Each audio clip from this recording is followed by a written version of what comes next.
Halo Indonesia, salam NKRI. Dari dulu saya sudah mengingatkan bahwa kaum kadrun itu suka menuduh orang lain. Padahal kadrun sendirilah yang seperti itu. Tidak jadi soal bagi kadrun sebab mereka didoktrin untuk menghalalkan segala cara, sekalipun dibalut dengan baju agama. Dari mulut para kadrun itu mudah terlontar kata-kata makian, ucapan tak senonoh, hoax, dan fitnah untuk menyerang pihak lain. Sementara dari mulut yang sama, fasih terucap ayat-ayat kitab suci, dan tanpa risih mengatasnamakan Tuhan. Jangan pernah lupa bagaimana pada masa-masa kampanye Pilpres 2014 dan 2019 yang lalu, barisan kadrun yang secara buta dan bodoh mendukung Capres Prabowo Subianto dan serampangan menuduh rival politik mereka sebagai PKI atau komunis. Mungkin ketika dirasa tudingan atau fitnah ini kurang manjur, lalu diembeli dengan kata neo, lalu jadilah istilah neo-komunis. Dikit-dikit kelompok ini menuduh PKI bangkit dalam wujud neo-komunis. Tapi ketika ditanya apa, siapa atau di mana para neo-komunis itu, jawaban para kadrun mulai muter, hingga mereka sendiri bingung dan marah-marah. Begitulah tabiat para kadrun. Tapi siapa sebenarnya yang layak dituduh sebagai PKI, komunis, atau neo-komunis? Ya, jawabannya pasti mereka sendiri dong. Pertanyaannya mengapa? Sebab mereka lazim menghalalkan segala cara untuk mendapatkan apa yang mereka inginkan. Dalam konteks ini yaitu kekuasaan. Mereka mengimpikan bahwa dengan mendompleng salah satu capres yang mereka nilai pelin-pelan dan mudah dipermain-mainkan, maka cita-cita mereka akan bisa digapai. Sejak dulu, mereka memang mendambakan sebuah negeri khilafah yang dikelola berdasarkan agama. Mereka tidak peduli bahwa bentuk negara yang ideal sesuai impian mereka sudah tidak laku lagi. Bukan zamannya lagi dalam peradaban dunia yang sudah serba modern ini. Lihat saja bagaimana Arab Saudi yang sejak beberapa dekade lalu dianggap sebagai bentuk pemerintahan yang ideal untuk para kadrun. Tapi kini sudah mulai menuju peradaban dunia yang sebenarnya.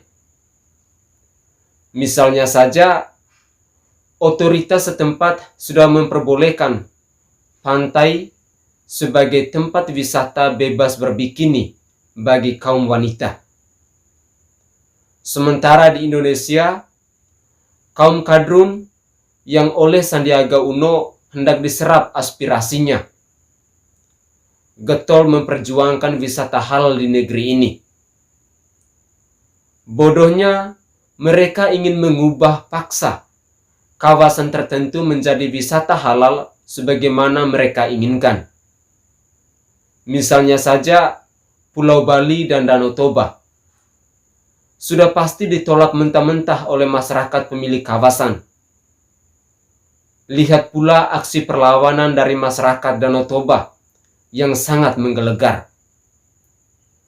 Pikir kadrun akan mudah mengubah tradisi masyarakat yang sudah ribuan tahun itu dalam sekejap. Tanpa bermaksud mengajari menteri terkait, kalau mau jadikan wisata halal versi Indonesia, tempatnya ada di Aceh. Dijamin tak akan ada yang menghalangi.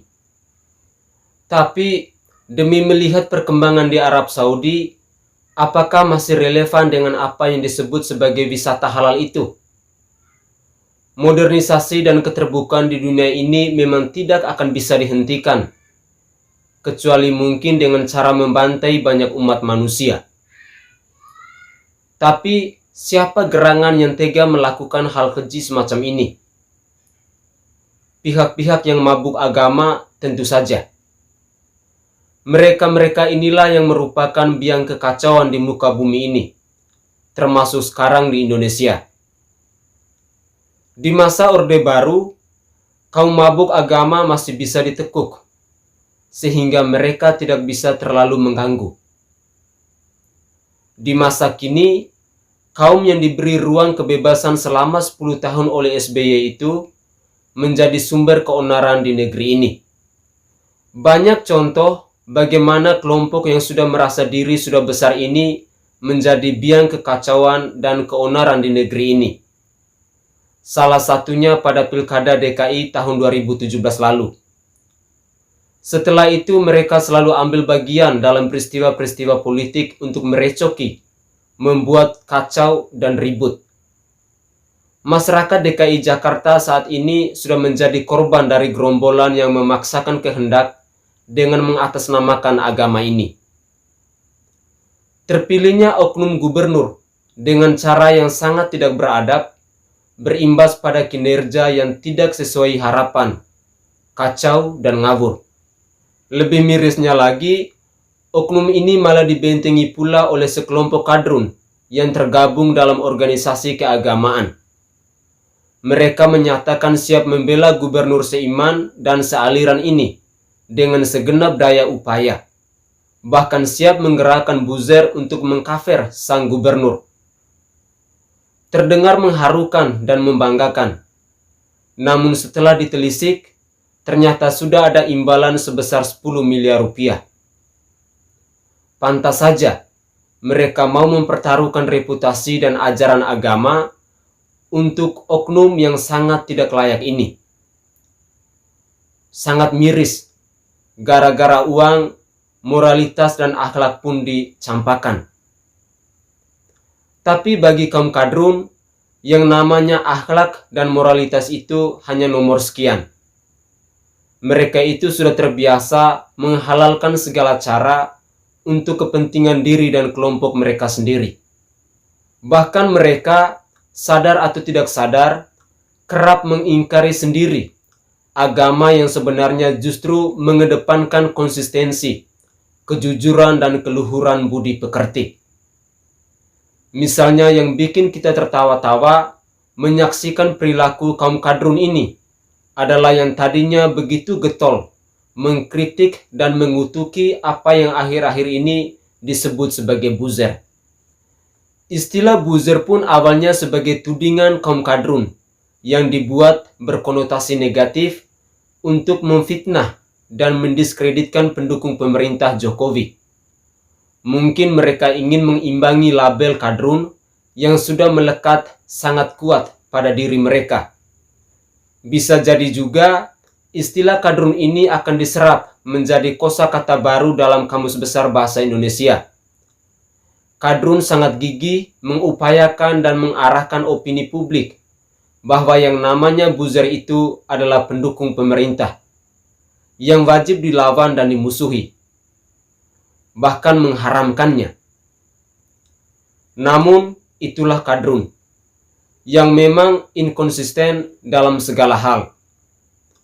Hanya demi dana bansos sebesar 10 miliar rupiah, mereka menjilat muntahan sendiri dengan tekad membentuk pasukan cyber untuk melindungi jongos mereka dari serangan buzzer. Itu artinya buzzer diciptakan untuk melawan buzzer. Kita doakan bersama agar oknum-oknum ormas ini segera sadar dari kekilafan karena pada akhirnya azab itu begitu pedih. Salam hormat, salam NKRI. Saya Fransiskus Adrianusai, salam waras untuk kita semua.